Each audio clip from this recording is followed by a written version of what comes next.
Good day, friends. This is Conversations with Ina and Martin.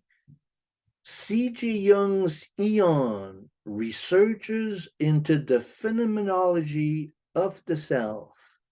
We're at chapter 3, the Syzygy, Anima and Animus. How are you doing, my dear Ina? Excellent. How has your studies been? How do you like these videos so far? And how's your impression of this next chapter we're about to do? Well, I was just about to tell you I'm falling in love with Carl Jung, page by page. just, just, uh, just from what is arising as I wanted to say page by page, but no, I don't think so. It's a page by page. It's sentence by sentence It's because not so easy though, is it? no, it does take patience and it does take incredible amount of dedication on oneself because the body just shuts down. You want to go to sleep, you want to go and do something else, you want to move around, you don't really want to read this thing. But the only reason this happens is because of how potent the information is and what it's doing to you as you read it. Absolutely, absolutely. It requires a tremendous amount of courage, both intellectually and morally, because the material just works on you so heavily, huh? Correct. Correct. And it's not easy to understand. So I wanted to kind of recapitulate, and I got my board here. I'm going to do some Right. doodling through just to try to explain before we drive into it. Mhm. But for those of us, for our viewers that are getting into this with us and are following along, you were able to download Jung's work from the internet, right? And you've been able Correct. to follow along that way, right? Absolutely. I went Ion PDF and it was readily available and a good copy. I'm opening. I use Mac, so I have it opens in my preview, and I'm able to highlight the passages. I'm able to put marks there where I need to, and That's beautiful. That's beautiful. So for those of you who want to follow along with us, that's one of the alternatives to getting the books themselves. Um, the material is difficult, and I was thinking about why is it so difficult, because Aion is a very special book in Jung's work. It's about the middle point into Jung's work, and the beginning of, the first four volume or so are just about early modern psychology, the early days of Freud and Jung. And then in Symbols of Transformation, volume 5, and then volume 6 is the four functions, the function, the psychological functions. And then 6 and 7 are about psychotherapy as well. And then in volume number 8, so is the structures and dynamics of the psyche. Mhm, mhm. That's phenomenal work. And then you go to the archetypes of the unconscious, Hmm. which is part 1 of volume 9. So then Aion comes after those two.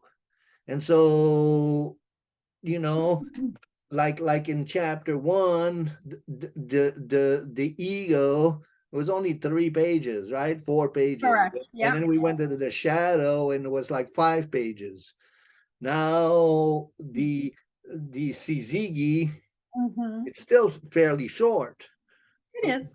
Yeah. but to understand it, you kind of have to have the understanding of of these two books to start with. And so in that sense, so I wanted to do a little bit of and of course also I look at the material myself from an astrological perspective. So we've been doing that, and I'm going to do a couple of mandalas today for you guys. So we call that the ego, right? The Mm-hmm. center of the circle. So the mandala here that we have, that's astrological, it's the zodiac, but it's also, Jung was really into mandala drawing, and he used mandalas as the symbol of the self. And so then we have the ego, my consciousness, and then the unconscious, all that I am, but I'm not conscious of. This is what I'm conscious of, and all of this here is what I'm not conscious of, or I seek to become conscious of. So a realization of my full self, the ego is only part of it, right? So then, Absolutely. so then we went to the ego and understanding the ego, and then we talked about the shadow. So the self is translated into day and night. So we have the darkness of night, or what we call the shadow. And then we have daylight of consciousness, so then we have, what's easy to come to consciousness, and then what we need to work. But both of those parts are part of us. Does that make sense so far? 100%. So now we're going into a quaternity. Mm-hmm. So further on, so Aion is kind of like a breakthrough in Jung's work. It really becomes, after Aion, it becomes a lot more mystical. Well, volume 10 is social. It's about the collective and the collective psychosis. Volume 10 is called Civilization and Transition. It's a phenomenal book, really important volume. And then there's Psychology and Religion, which really becomes quite mystical, and it's an understanding of Christianity that first starts in Aion and then is expanded upon in in volume 11, Psychology and Religion, East and West. And then volume 12, 13, 14, and 15, no, 12, 13, and 14 is all alchemy. And then 15 is about the art, and 16 is this next level psychotherapy that Jung talks about. And then in that book, there's this essay that we first, connected with on, is the essay on the transference and the Rosarium Philosophorum. So, Jung's work is profound in that way. And so this is where we are. We studied the ego and we studied the shadow, and now we're dropping into the Syzygy. And what does that mean? So we'll get into that as we go along. Do you have any questions so far as we're going along? Well, you drew that line that now we are splitting the circle vertically. Right. And what are you trying to? What's each side? Is this how we're going to get into the masculine and the feminine? Is this where you're going with it? As Okay, we go along in today's presentation, I'm going to expand upon that. got it. I just wanted to show, here we are. We got the This is the quaternity and we recap. have some plates. And then I'm going to get into it a little more deeper. And then we got a lot of material for those who are joining us. This is going to be an exciting presentation. Let's get to it. Whoop, whoop, whoop. Okay, so here we are. So then the Syzygy. The Syzygy is a very interesting word. And we'll get into that. But the Anima and the Animus, the Syzygy. So the Syzygy means that basically when we have a Syzygy, what we have is we have the sacred marriage, or the archetypal structure of the sacred marriage. So the sun and the moon are a Syzygy. Krishna and Radha is Syzygy. Shiva and Shakti, yin and yang, these are Syzygys. When we have the masculine and the feminine together into a wholeness, we have a Syzygy. And so this Syzygy is the anima and the animus as archetypes. So Jung starts us with the chapter starts with, what then is the projection making factor? So in the last chapter, we studied about projection and what happens to that. If you are new to this series, go back to video number 2 and find out about the shadow and the projection making factor. So here he starts the chapter. What then is that projection making factor? The East calls it the spinning woman, Maya, who creates illusion by her dancing. Had we not long ago since known it from the symbolism of dreams, this hint from the Orient would put us on the right track.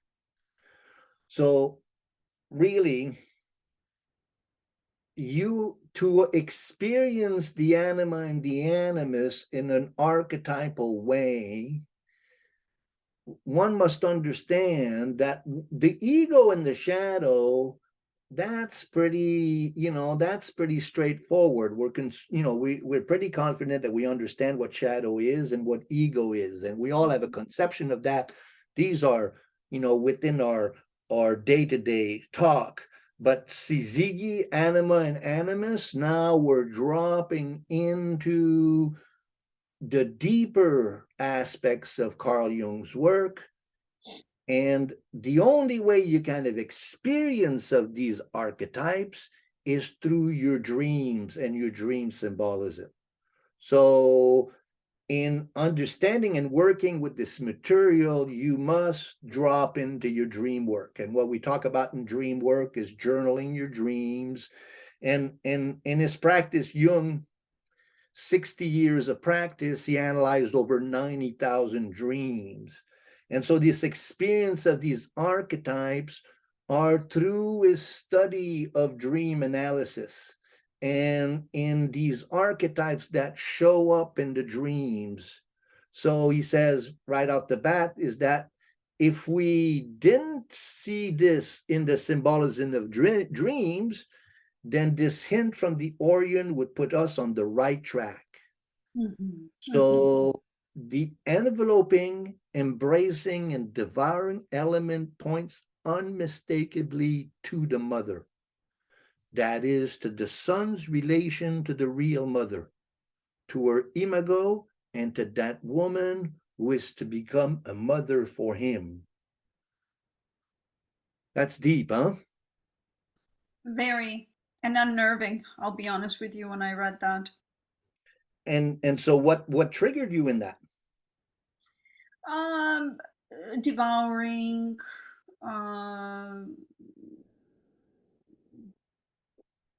that was big for me.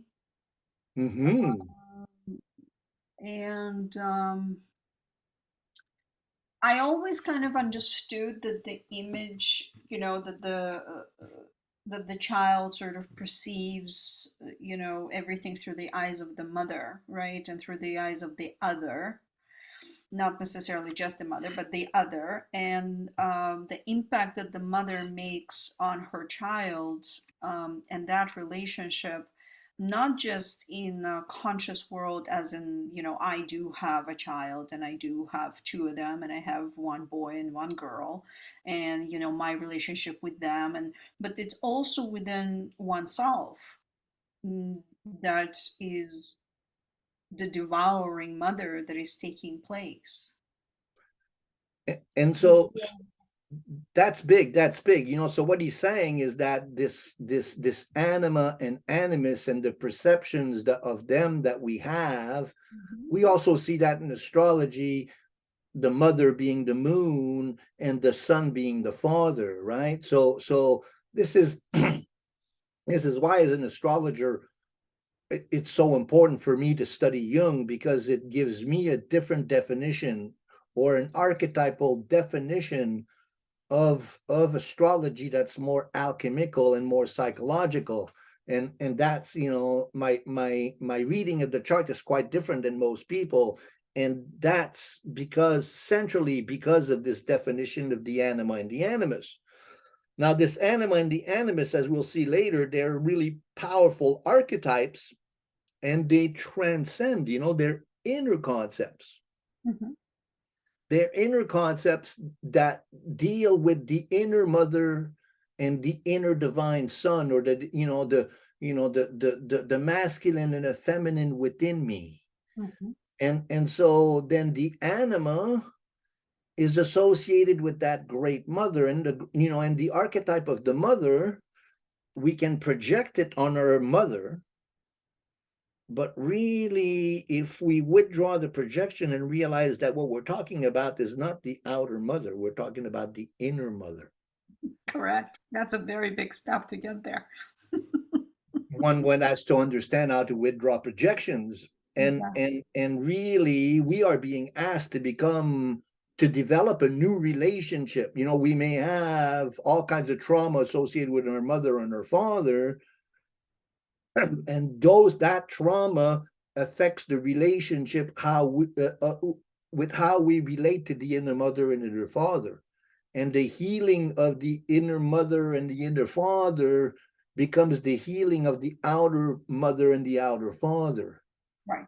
So what we have is, we have really four people. And so I'll show you a beautiful picture. Does that make sense to you? Well, yeah, sometimes we get so caught up in the physical relationship between the mother and the father in the physical world that we are not strong enough to reflect and to find those parts of them within ourselves. And these four that you're naming, the one that are external and internal ones, is where you're coming to right now. Absolutely. So this is three plates from the Rosarium Philosophorum, which is Jung's essay on the transference, which is in volume 16. And here, in the relationship now reigning between them, there is consummated the immemorial and most sacred archetype of the marriage of the mother and the son. So here we have the king and the queen. And the king and the queen, the king Sol, the sun, and the queen moon, Luna. And we have the six-pointed star, and then we have the holy dove, and we have the quaternio. So the quaternio is what we have over here, right? We have the symbol of four, what Jung referred to as the axiom of Maria. The one plus the one make the two, plus the third make the four as the one. This Mhm. is so that pattern, if you look at all the three couples, they're related to each other in a quaternio. Mhm. And so that means that when you have the masculine, the unconscious of the masculine is feminine, and the unconscious of the feminine is masculine. So really, when you have a relationship, you have four. And again, that four comes in the naked truth, so you start doing this work, and all of a sudden you find yourself naked, and then you find yourself in the mercurial fountain, the bath, the transformation, and the holy dove, the Holy Spirit, uh, is present in that whole process. So now we're talking about the alchemical symbology of the process of individuation. And so when we look at Sol and Luna, we talk about animus and anima, which are my own inner masculine and feminine that are unconscious, and they show up in my dreams in different ways. And through the active imagination, I learned to relate with them. How does that feel? As you were going through each image, I could distinctly remember how my evolution of my own self through this process was taking place, and how this becoming naked to your own self, to realizing of what is going on inside of you and how it acts itself out in the real world, does put you upside down, I would say. Actually, that would be the right word. Well, there's all kinds of different symbology in alchemy. And then before we got on the video, we talked about, the nigredo, or the burning up, so Mhm. we Mhm. looked at it as the mercurial fountain, which looks really kind of beautiful, the divine couple in the bath, but Mhm. really it feels more like a burning fire, really, and so that's the process that takes place in this work. And so let's go to ah I didn't press the right button. i don't have Okay. I don't have a Okay. I'm my own technical genius, and I'm no technical genius. Here we go. uh, Mhm. so so this myth that we're talking about, better than any other, illustrates the nature of the collective unconscious. At this level, the mother is both old and young, Demeter and Persephone, and the son is spouse and sleeping suckling rolled into one. Are you familiar with the myth of Demeter and Persephone? Mhm. But please tell just briefly to our viewers. I think this. Well, Demeter is the mother and the daughter Persephone, so whenever we have the mother and the daughter, we have the two phases of the feminine. Of course, there's the crone also, but the maiden and the mother are really some of the most important archetypal structures in the collective unconscious. So first one has to understand what the collective unconscious is, and I'll make you a beautiful drawing of that after we finish this slide. Mhm. But so Demeter and Persephone are ancient mythological figures of the mother and the daughter. In astrology, it's the moon and Venus. So Demeter, the mother nature, who is a further transformation of Rhea, and of also Gaia. So Demeter is Gaia, Rhea. The sacred feminine is addressed by different names, and then Persephone is the daughter. And so the myth is been celebrated throughout history, especially in the antiquity.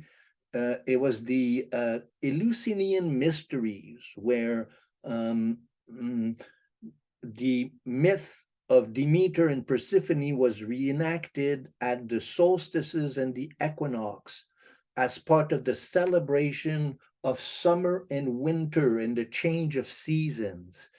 And the myth goes this way: Persephone becomes kidnapped by Hades, the lord of hell, and she forcibly becomes his wife. But because of that happening, Demeter nature goes dormant and stops producing food. And so then all the gods and all the humans and everyone are really, really concerned. So they go and advocate. They send Mercurius, Hermes, Mercury to advocate for Persephone in front of Hades. And he makes a deal with Hades that Persephone can come 6 months out of the year and stay in the world, and 6 months out of the year she can stay with him.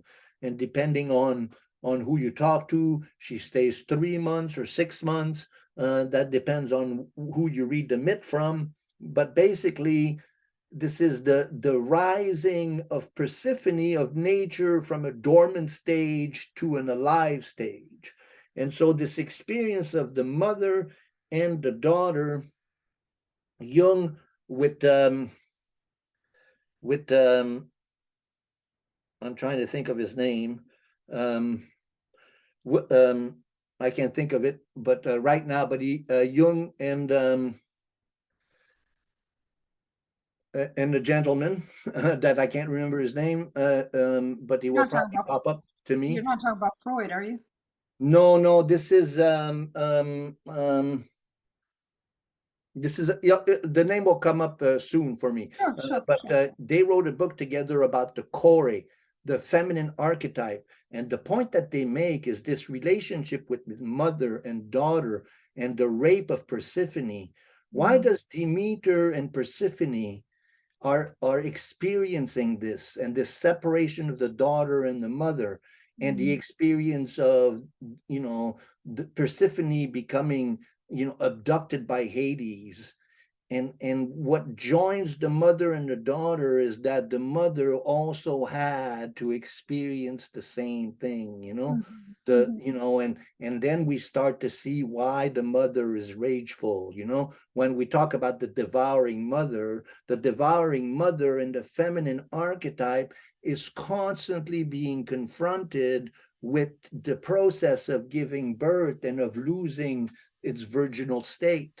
And so there's a lot of tension in that, and the coming of age is really an experience of being raped by Hades, and then experiencing what mother has experienced. So it makes me one with mother. And so now we're talking about the collective unconscious. And when we talk about that rageful mother, we're talking about the experience that the feminine has in confrontation with the masculine, and this experience of and we talk about it in our society, the patriarchal versus the matriarchal, and what the feminine has to do, and so those two things, the abusive, angry masculine and the angry mother and the possessive mother, those things are forever related, so mhm, then we have the son as spouse and sleeping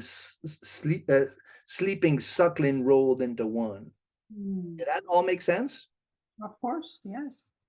In the case of the son, the projection making factor is identical with the mother imago, and this is consequently taken to be the real mother. The projection can only be dissolved when the son sees that in the realm of his psyche there is an imago not only of the mother, but of the daughter.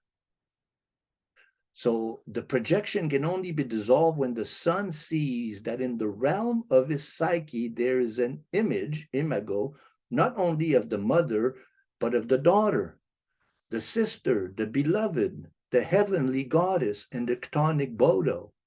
Every mother and every beloved is forced to become the carrier and embodiment of this omnipresent and ageless image, which corresponds to the deepest reality in man. Wow, that's big, huh? Mhm.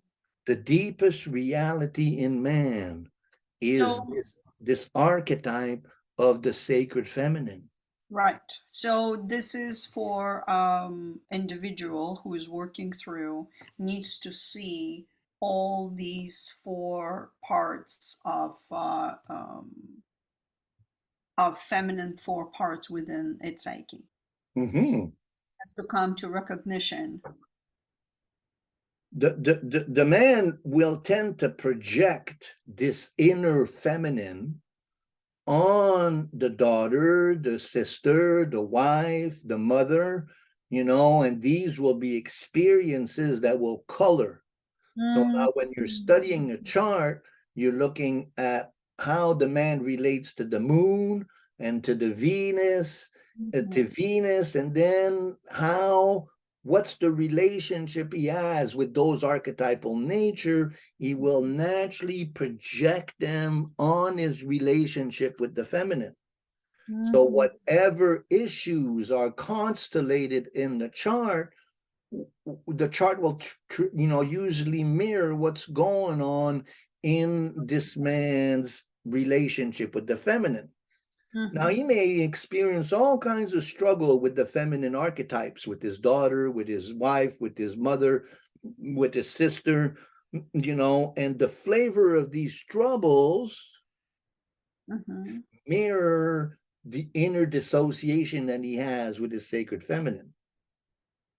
If he withdraws, you see, if he uses all of these and realizes that there's something that is in disharmony within himself, and starts working on his own relationship with the sacred feminine, the anima, and she will show up in dreams to Mm-hmm. guide him to that process. Mm-hmm.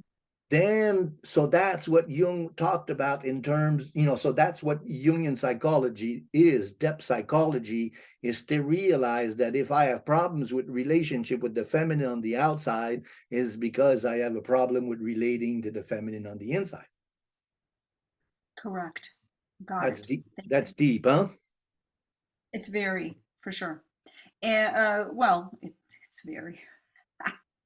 um, it is deep, and I also believe it is hard for one to get up and say, what is going on? Why am I, do I want too much? Do I have issues that's why my relationship with my partner is not working out, or I have a bad relationship with the feminine factor of my life. That's a hard one. So, would you say that women experience the opposite, their relationship with men? That's exactly it. We're coming to that here next. Hmm. Um, Beautiful lead on there. Here we go. Okay, boom, stop. So the projection making factor is the anima, or rather the unconscious as represented by the anima. So the anima is a personification of the unconscious. Whenever she appears in dreams, visions, and fantasies, she takes on personified form, thus demonstrating that the factor she embodies possesses all the outstanding characteristics of a feminine being. She is not an invention of the conscious, but a spontaneous product of the unconscious. Nor is she a substitute figure for the mother. On the contrary, there is every likelihood that the numinous quality which make the mother imago so dangerously powerful derived from the collective archetypes of the anima, which is incarnated anew in every male child. Woo! Like you said, the more you read this guy, the more you start loving him. Huh? He has a way of explaining stuff that goes so profoundly into what's going on. So, basically, is defining the sacred feminine within the masculine personality, which is really is soul. The word anima means soul, and so in this relationship with his soul, this anima becomes a personification of the unconscious. That's really big. Well, because then once it's personified, you can actually begin to have a relationship and develop it as it takes on as you basically start connecting to it on your journey more and more. This personification actually very helpful. That's the way I see it. Now, what happens in consciousness and how we perceive and analyze consciousness and, in the unhealthy world of ego to understand what we just read, um, that's a hard one to swallow. Well, you won't really get there. Two things, Hmm. One, if you haven't done your shadow work, this is really unavailable to you. This is like Sure. this Hmm. feels like such a big, huge mystery, and it's very confusing. And Hmm. you can pretend to understand this, Sure. but if you haven't integrated the shadow, Sure. then it becomes actually very dangerous. It's a very fair point, actually. Spoken from my own personal experience, it's a very, very fair point, actually. You Well, absolutely. you're actually on the edge of a psychosis. You could actually allow yourself a complete psychological breakdown. So, one, understanding that these deeper aspects of psychotherapy and psychoanalysis and even an astrological analysis, you need a guide for that. You need somebody that's working with you, that Mhm. has done this work, like me and you, what we're working together. Mhm. I can kind of explain to you what's going on. And Mhm. especially at that beginning stages there, when you're starting to see, in the next chapter, we're going to talk about the self, and that archetype is the most powerful of them all. And so, but this anima and animus, it's really big, isn't it? Yes, it is. Yes, it is. And so if you have any questions, you're going to ask as you go along, right? Mhm. So here's we have this Syzygy again, the sun and the moon. So here you were asking earlier. So woman is compensated by a masculine element, and therefore her unconscious as, so to speak, of masculine imprint. This results in a considerable psychological difference between men and women. And accordingly, I have called this projection making factor in women the animus, which means mind or spirit. The animus corresponds to the paternal logos, just as the anima corresponds to the maternal eros. I use eros and logos merely as conceptual aids to describe the fact that woman's consciousness is characterized more by the connective quality of eros than by the discrimination and cognition associated with logos. So eros and logos, and the anima and the animus. And so in the man, the soul is feminine, anima. In the woman, the soul or the spirit is the animus. So now we have this component that's really clearly explained, and Jung uses the word eros and logos. Now, these are early, unless you studied Greek philosophy, you may not be familiar with those two terms. Well, logos is logic, right? Yes.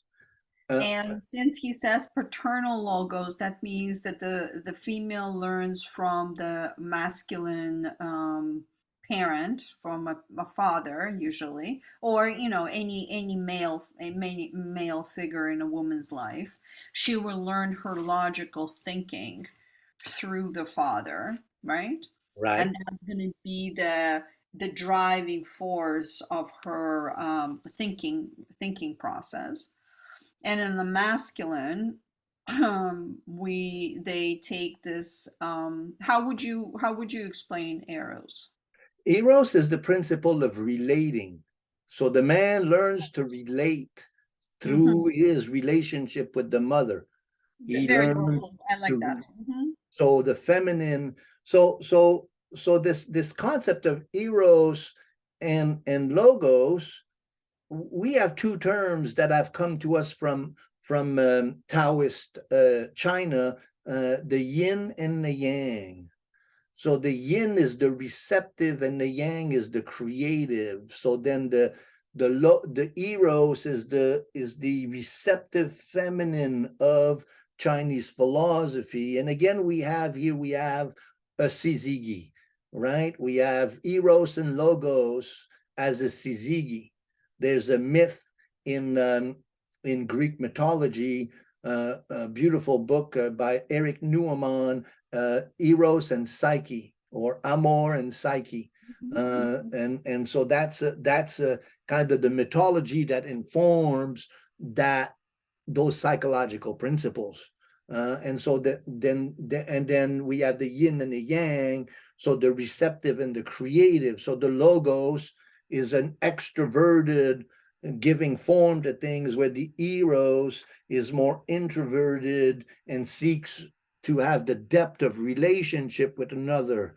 If you're so busy making an effect into the world and you're creating something, doing something, then the chances that you have a real hard time relating to others. But in the feminine, it's the job of the feminine to mirror and to be in relation. So eros is about relation, and the man learns to relate. So if the man has a problem with his own eros, he will have a real hard time being emotionally available to another, because he doesn't have that relationship. And then Jung introduces concept of the feminine eros, the feminine anima actually possessing the masculine, so that he becomes kind of like a woman. And same thing with the man, the woman, she becomes possessed by the logos, by the animus, where she becomes excessively rational and becomes kind of emotionally unavailable. And then the man becomes too emotional. And so then we have kind of a transference of these.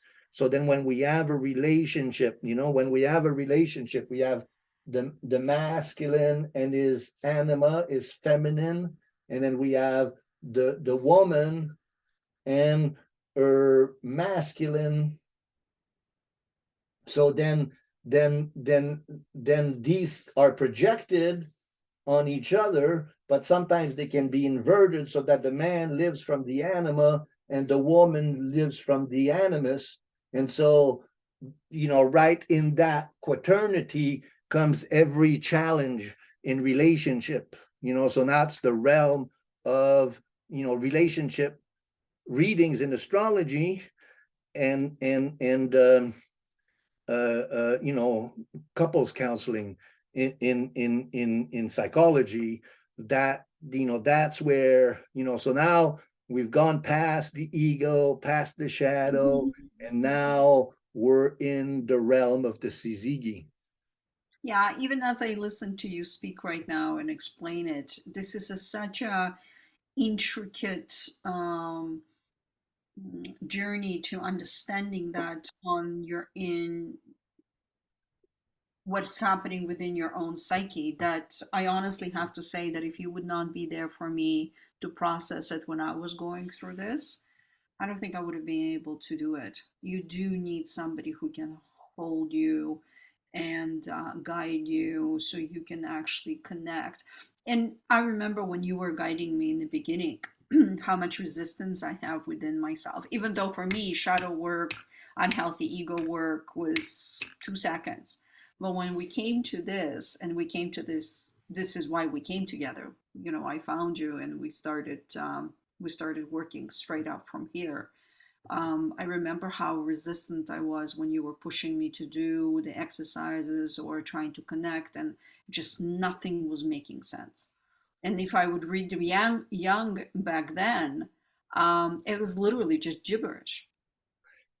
And the first connection we made is when you came to my lecture that I gave for the Calgary Jung Society on the Correct. transference. Correct. And Yeah. and so, our starting point was from that, so it's like kind of coming full circle for our work. It's Mhm. exciting. I, Yes, I it is. It is. It is. and again, I want to thank you for willing to play with me on this, because this is really deep material, and to be able to share it like that with our audience and with your company there, it really makes the material that much more meaningful. For sure. And listen, as long as it helps someone along the way, because it can, it's very, you can easily get lost in it. You do need help, Well, a sincerely. lot of the clients that I work with, this is especially why I do these videos, for them to support them on their process. And there's a number of them. And so if you're watching this video and you have some questions about it all, please put a question in the comment section and we'll be so glad to answer it for you. And of course, subscribe to the channel. That would be awesome. Okay, so here we go. We're going to the next slide. How are we doing so far? Um, I love it. It fascinates me as, I mean, as I read this and as I'm processing and as I'm remembering and how I'm relating, it's fascinating what it takes one to go through this. yeah, no, it's really mind-blowing. Mhm. And you know, it makes us really appreciate. I know for myself, I'm so grateful for what Jung has given us. Absolutely. Oh, yes. So Yes. Gave us language. So here you point out that sometimes I capitalize anima and animus, and sometimes I don't. See, here in the same sentence, I do and I don't. It's And okay. you know, so you capitalize them because they're gods. But then, so please forgive me, gods. So when animus and anima meet, the animus draws a sword of power, and the anima ejects a poison of illusion and seduction. The outcome need not always be negative, since the two are equally likely to fall in love, a special instance of love at first sight. So, what Jung is saying here is whenever you have this experience of falling in love, you're actually under the control of anima and animus. It's their archetypal forces. The language of love is of astonishing uniformity. You know, flirting is flirting, it's the anima playing with the animus, and there's the sword of power and the illusion of seduction, that whole play. It's of astonishing uniformity, using the well-worn formulas with utmost devotion and fidelity, so that once again the two partners find themselves in the banal collective situation. And in this society, how we value that banal collective situation, it's Yep. like, we got a whole websites, and the whole society is about creating the experience of anima and animus in an extroverted way, but Mhm. nobody really wants to get to know, Mhm. but then, so yet they live in illusion, they yet live in the illusion that they are related to the one another in the most individual way. That really doesn't need much explanation, huh? No, it does not. No. So so thus the, so we can see that when we are possessed by anima and animus, there's actually a dissociation that takes place, where one can actually become possessed by these archetypes. And and if we look at this whole, misunderstanding, not misunderstanding, but this whole dialogue about the bisexual nature of the soul, and the the culture of wanting to accept the masculine and the feminine, and then the anima possessed man and the animus possessed woman, and all of that, we come into a real complex, and yet nobody can see it. What we need to understand is, what is the spiritual value of that anima and animus. So because we can be possessed by those archetype and reenact something that's been reenacted from time immemorial, or we can see that the animus is a psychopomp.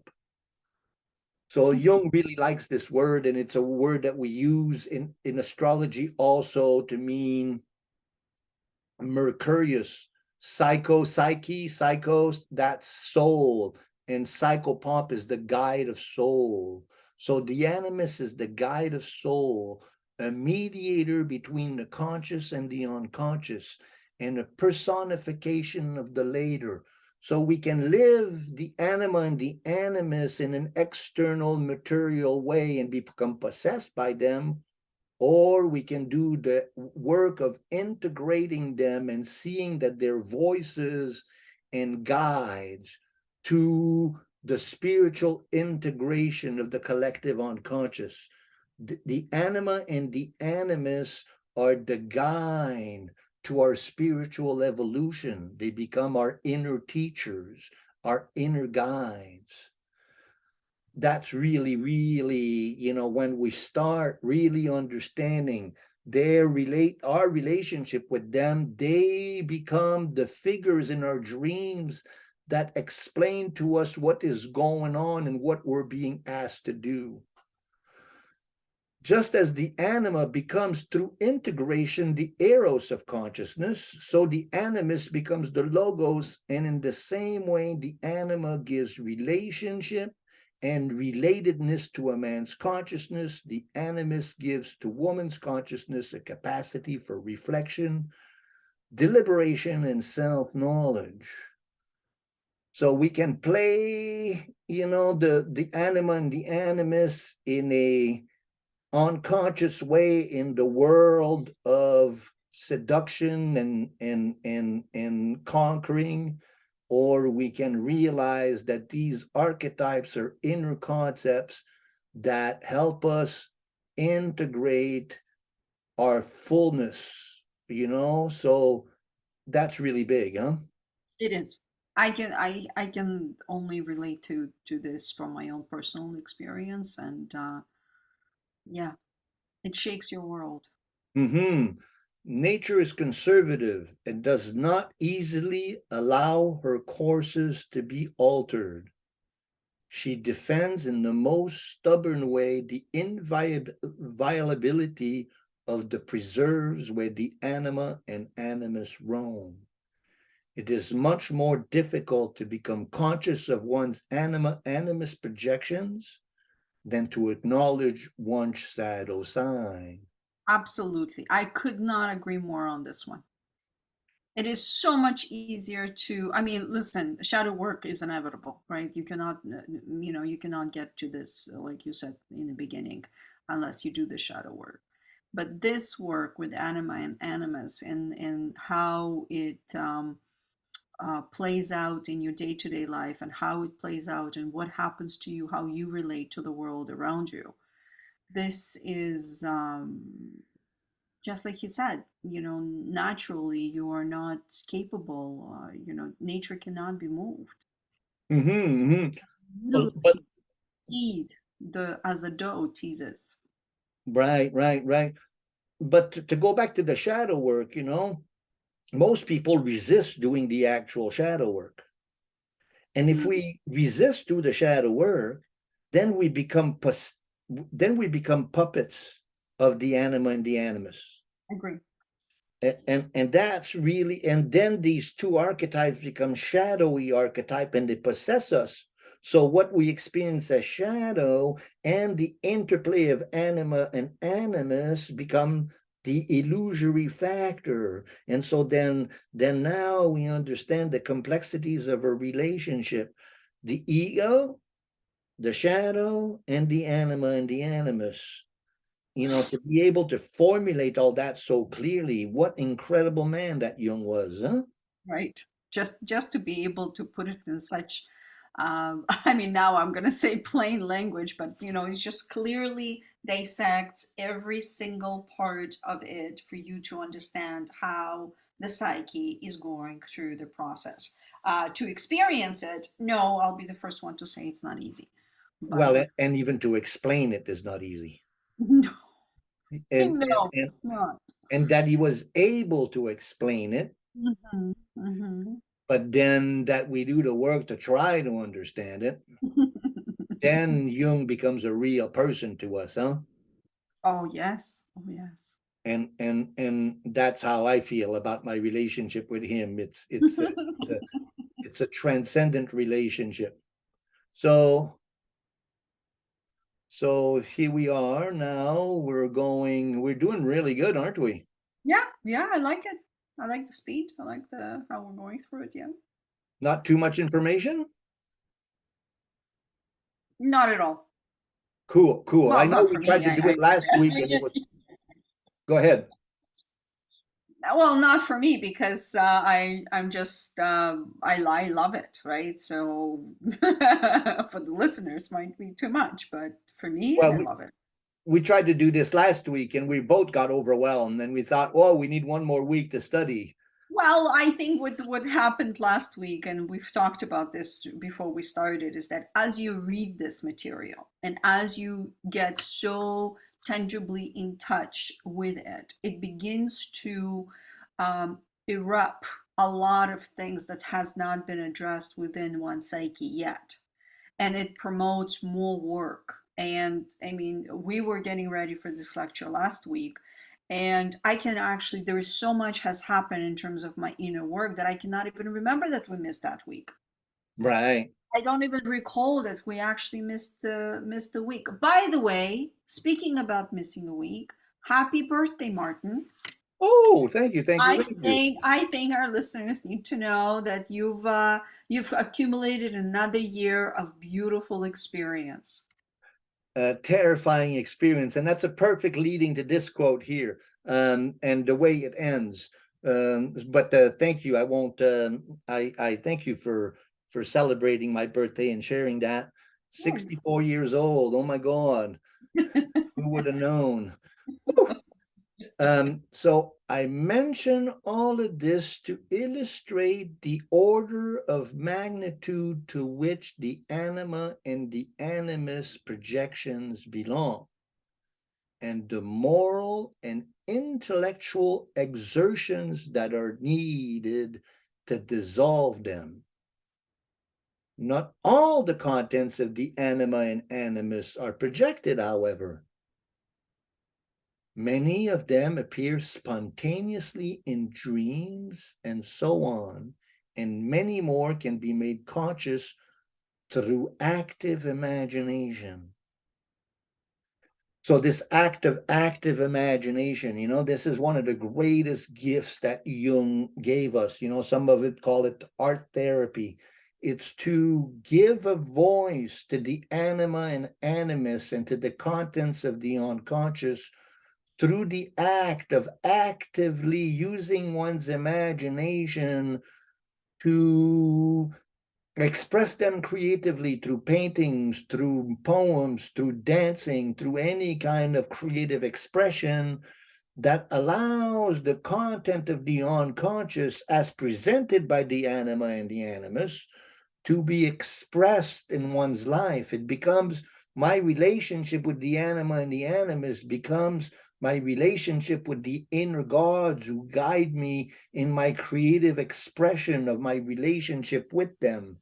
It has both personal, incredible potential, but also it becomes the act of the redemption of the ancestral line through it all. It has deep, deep meaning. So in this way, we find that thoughts, feelings, and effects are alive in us, which we would never have believed possible.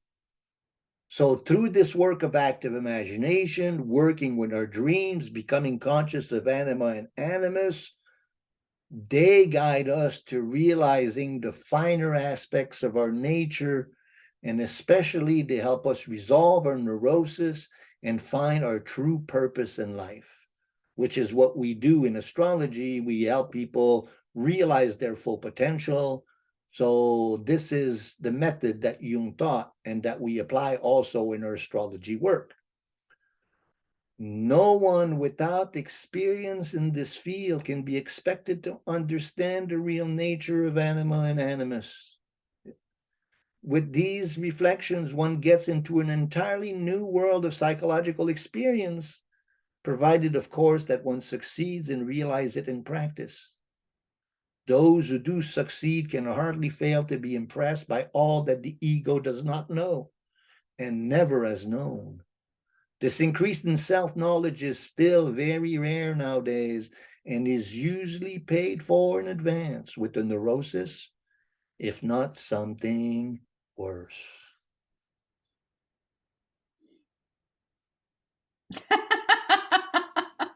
I cannot count how many times I would be going through something and not pay attention to it, or be in my own sort of head, and you would tell me you're going through neurosis, and I would be like, what? And as you read this now, it made me think how at the beginning the neurosis becomes seen as normal. That's not something that is odd. And as you do the work, you begin to finally understand that now you're beginning to hold space for it. Now you wait for it. Now you want to give it voice to it. Now you're like, oh wait, I'm going through neurosis. Now I have work to do. Well, that's the neurosis, and then there's the psychosis, where the contents of the unconscious, and that's much graver, and that's the great danger of this work. One has to be really, really careful For about sure. this work, and having a guide through it is really important. So then this price that we pay, so then it gives us a Jungian definition of what neurosis and psychosis is, because we have a modern definition of this ailment, and we've used these two terms, and now we've come up with, like, wow, we have such a vast plethora of names to describe neurosis. First we have that really beautiful narcissistic psychological complex, but we have,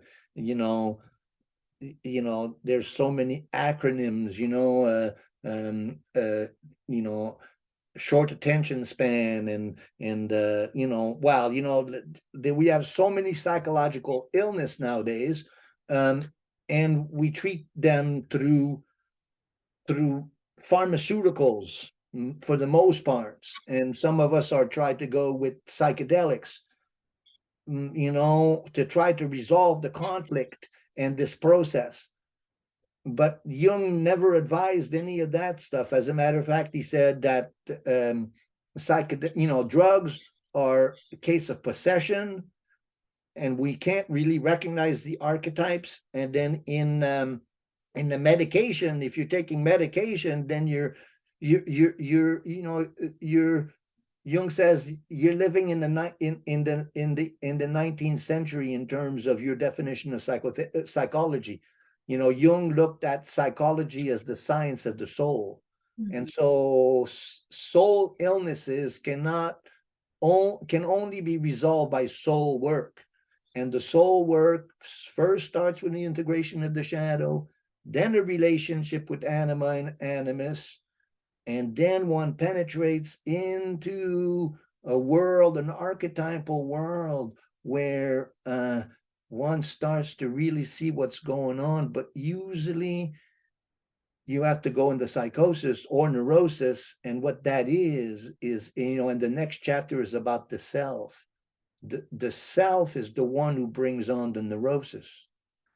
The neurosis is a calling.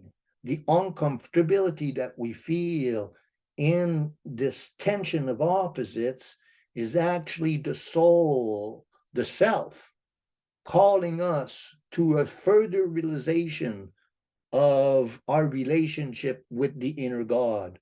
And so we're going to be talking about that next week. But so then, yes, this work, I know in my own process, it's mostly, this Persephone work, this going down to rescuing Mhm, the feminine mhm, from hell. mhm, mhm. Wow. It's exhausting. It's really difficult. Yes. I also think that it is important to be an active participant in your own healing, not be, so careful of how perfectly you've painted or how perfectly you've danced or how perfectly you've exuberate your, your emotions that has come up to the surface, but actually give it voice. And Absolutely. right, by actually, as I often, for in my own personal experience, I find that as I go throughout the day, I don't let go what showed up in my dream. I don't let go what I wrote in the morning. It is part of me, and I'm giving it voice as I express myself throughout the day. And Beautiful. that is incredibly important. Beautiful. Otherwise something else will show up and something else is going to get disturbed, and it just like a butterfly, it's just going to, you know, go away, and now you will have to go through another neurosis in order for you to get to this point again. Yes, yes. I think at a particular point in our work together, we gotta like get into dream work and share, and do a workshop on how, or a series on how to work with your dreams. And Oh, absolutely. I have mine recorded, and you have yours recorded as well. That would be, I think that would be good. yes, yes, yes. Okay, I think we only have one or two more slides. Let's see what's going on. Wow, that's a lot of material though, huh? Phew. Yes, it is. Yes. Yes, it And is. that's only a little part of the essay itself. Mhm. Okay, so here we are. The autonomy of the collective unconscious expresses itself in the figures of anima and animus. They personify those of its contents which, when withdrawn from projection, can be integrated into consciousness. To this extent, both figures represent functions which filter the contents of the collective unconscious through to the conscious mind. They appear or behave as such, however, only so long as the tendencies of the conscious and unconscious do not diverge too greatly. So this process, if you're in a healthy situation, it goes on naturally. Mhm. Um, should any tension arise, these functions, harmless till then, confront the conscious mind in personified form and behave rather like systems split off from the personality or like part souls. So the anima and the animus can split off from the personality and possess you. That's the reason for their behaving in this way is that though the contents of the anima and animus can be integrated, they cannot themselves. They themselves cannot, since they are archetypes. Mhm. As such, they are the foundation stones of the psychic structure, which in its totality exceeds the limits of consciousness and therefore can never become the object of cognition.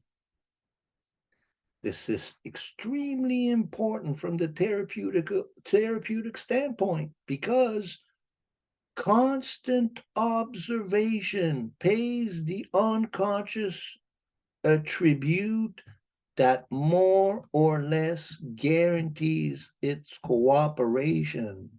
Amen. Exactly.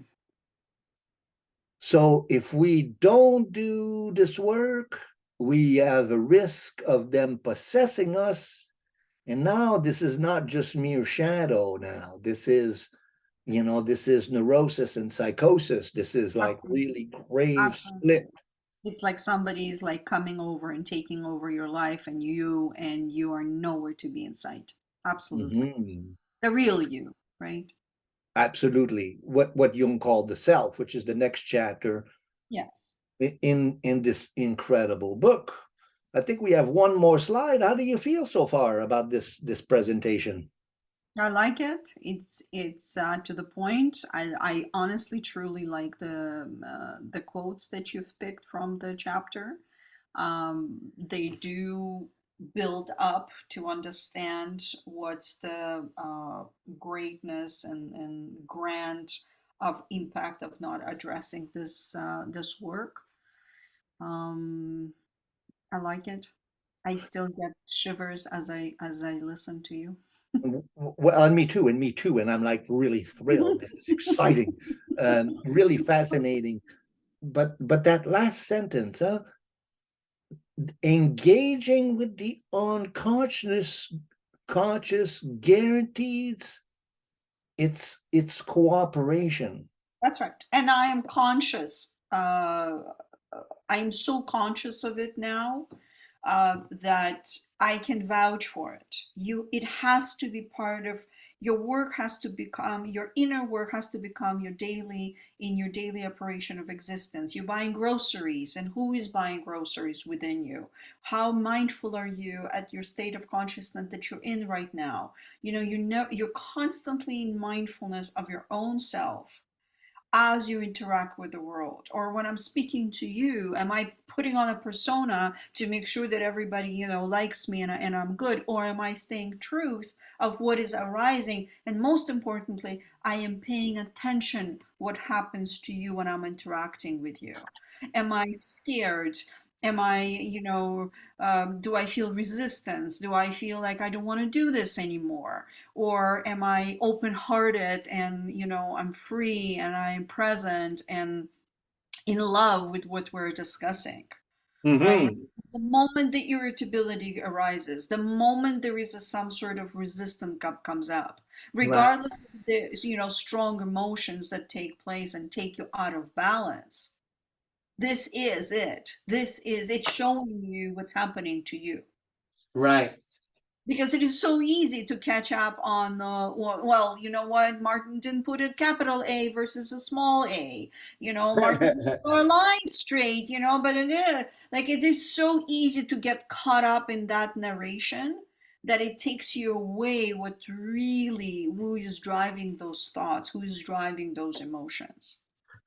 I'm going to give you one more little diagram that's kind of becomes established in those two volumes that I talked about, Okay. and that is the process of individuation and what's involved, so we have my consciousness. No, we have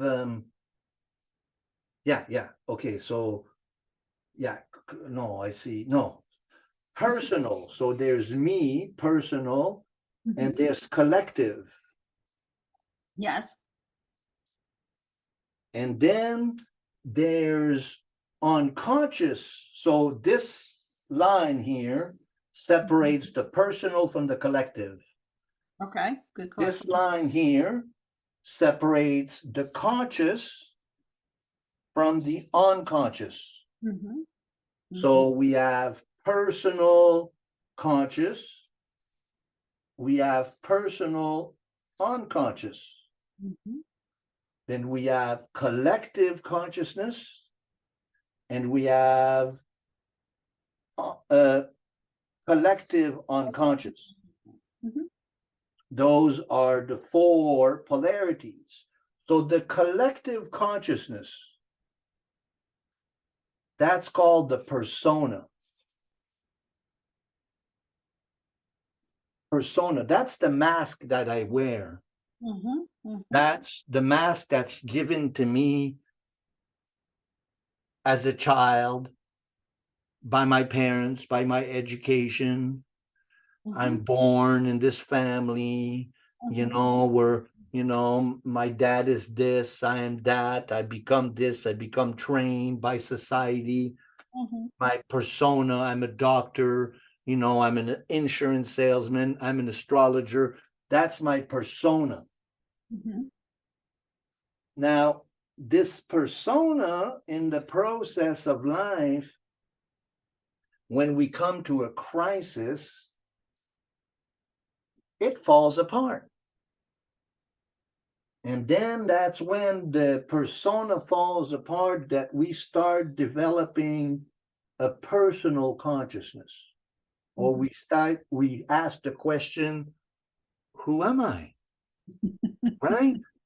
So we start this process of trying to find out, who am I? So that's the personal consciousness. We start, and then as we had this crisis where our persona broke down, and we realize, who am I? I'm not this persona. Who am I? Then we have to start digging into the personal unconscious. So that's the shadow work. So in the formation of my persona, my real personality, maybe I'm really creative, but I was really creative when I was a child, but my parents told me that you'll never make a living being creative, or you have a lousy voice, or and so then you become discouraged and you become a lawyer instead. And that creative part becomes repressed into the personal unconscious. And from that, it haunts me as my shadow. It's my creative need doesn't get expressed. And so then as I'm developing my consciousness and I'm doing my shadow work, then I find out that, whoa, or I go see an astrologer and he tells me, hey, dude, you're not living your creativity. You're extremely talented, but you cut that off and it's unconscious, and that creativity is haunting you.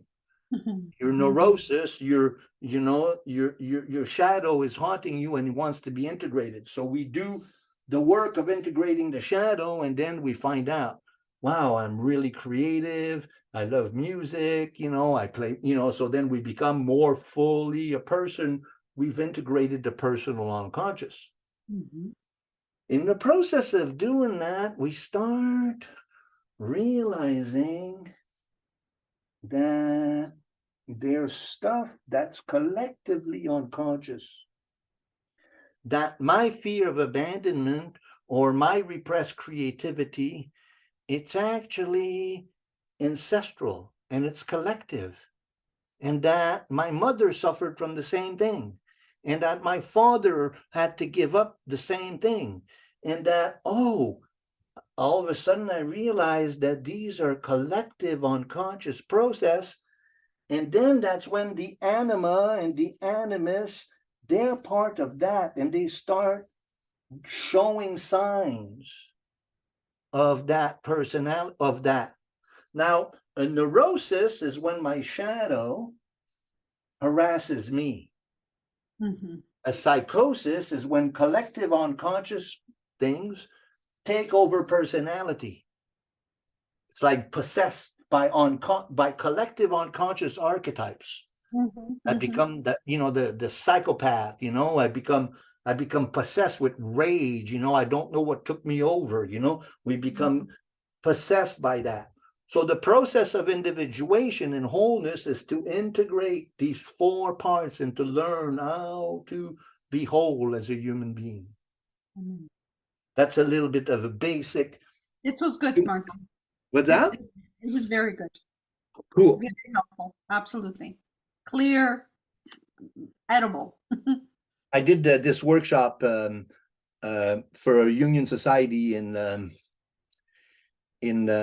Comox Valley. Called it. The workshop was called Individuation through Mandala Drawing. And it was a 2-hour lecture. It was really phenomenal. And I did these 2, plus I did 3 more mandalas, and it was fascinating. Blah, blah, blah, blah, blah. Okay, let's see. I think we got one more slide. Share. I didn't press on it again. I failed. Stop share.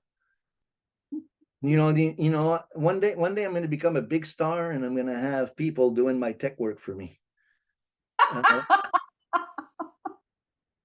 Because I'm definitely not technologically, but hey, man, I think we're doing really damn fine.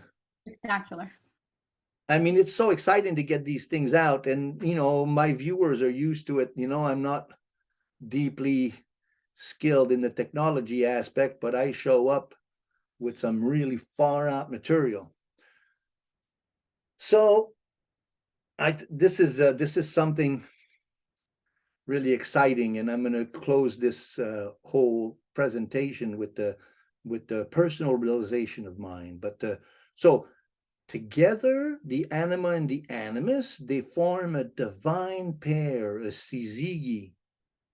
Both of them are unconscious powers, gods, in fact, as the ancient world quite rightly,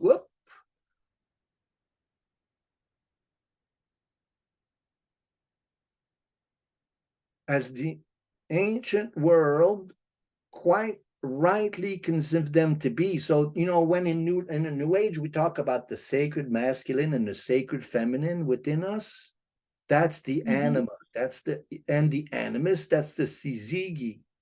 They're the sacred masculine and the sacred feminine within our own personality. Correct, yeah. To give them this name is to give them that central position. So to call them gods, it's to give them that central position in the scale of psychological values, which has always been theirs, whether consciously acknowledged or not. For their power grows in proportion to the degree that they remain unconscious. So it's very difficult to free yourself from an anima or an animus possession. You need to become conscious of it to free yourself, and it's really difficult. And once you do, then their power decreases upon you, and they become kind of your guides. Those who do not see them are in their hands. What we can discover about them from the conscious side is so slight as to be almost imperceptible. It is only when we throw light in the dark depths of the psyche and explore the strange and tortuous path of human fate that it gradually becomes clear to us how immense is the influence wielded by these two factors that complement our conscious life. Well, ultimately, that's how we become whole. It's big, yeah, it's so big. It's like, okay, so then these archetypes become like gods. So we shared with this, like, so I have well, this is kind of the big picture of Aion, because here we've just done the first 3 chapters of Aion, and then it goes on into it's an incredible book, and we'll kind of summarize it. I don't think we can do every single chapter, or it would take us, the next 3 months, but we can maybe summarize it. We'll see how it goes. For sure, we're going to do the next chapter, which is the self, which is really, really important. But so, a long time ago in my work as an astrologer, because an astrologer, you comment on the times, Jung called it the spirit of our times, so as an astrologer, you're the voice for the spirit of your time. And you try to, to give it a voice, like we do in active imagination, giving a voice to dreams. We try to give a voice to archetypal formations that are manifested in the charts. And that's that's the most fascinating part of an astrologer's work. Although, seeing that in individuals is also quite fascinating. So, the whole, job of an astrologer is quite amazing. So, we're at this time in our times where we really complain about the patriarchal age. This age is the patriarchal. We look at it as the patriarchy, a patriarchal age. Our gods are masculine, and then in ancient religions we had matriarchy, and we can identify, and many of us are starting to more and more. I know that myself, I have a matriarchal perspective more than a patriarchal perspective, because again, my anima is feminine, my inner God is feminine, and so I have that relationship with the feminine deity and in a woman, that deity would be masculine. But so we have this word matriarchy, and we have this word patriarchy, but we don't have a word that expresses what would it be like if we were governed by a masculine feminine equality. What word do we have for that? Tell me, what did you come up with? I came up with Syzygy. Syzygy. Okay, well, listen.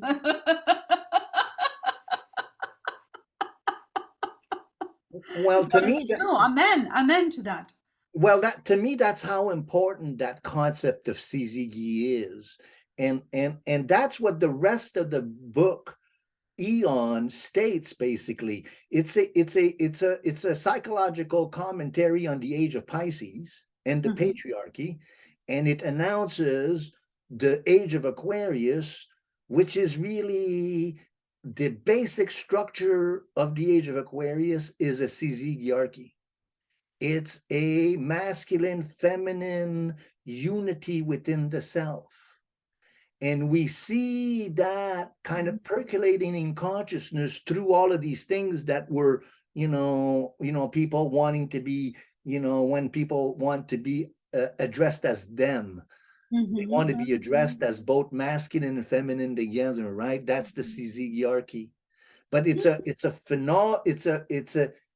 a psychological and spiritual phenomenon. It's the rebus, and as we study alchemy further, so that to me is the deeper meaning of that book, Aion and Syzygy. You, I you, like you, it. you heard it here first. I like it a lot, actually. Fun, huh? Hierarchy. I like it. Syzygy. There's a word for it. Okay, and then do we have more stuff? No. So the healer and the dreamer astrology, that's what I do. Astrology, alchemy, dreams, and Jung. And I'm Martin Comtois, and you can connect with me at spiritofthetimes108@gmail.com. And my fabulous co-host, Ina, I I wrote this, but I didn't check in with you. I should have, but I said hypnotist, Reiki, and intuitive healing. Does that work? Would Sure, you, I would, like it. Thank you. but you can, Intuitive healing, I think that's all it needs to be done there. But well, it's all right. It works. and I should have capitalized it. Anyway, and your website is divineu.ca, and you Yeah. can connect with Ina at infodivineu.ca. This was really, really fun. Yes, it was.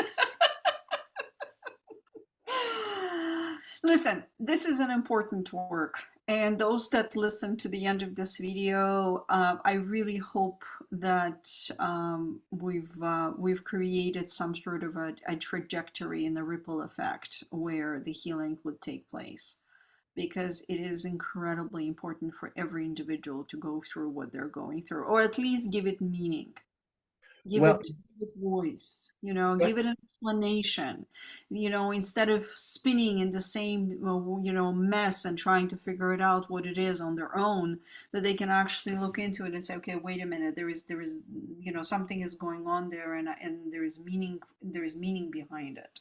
mm-hmm, So mm-hmm. important.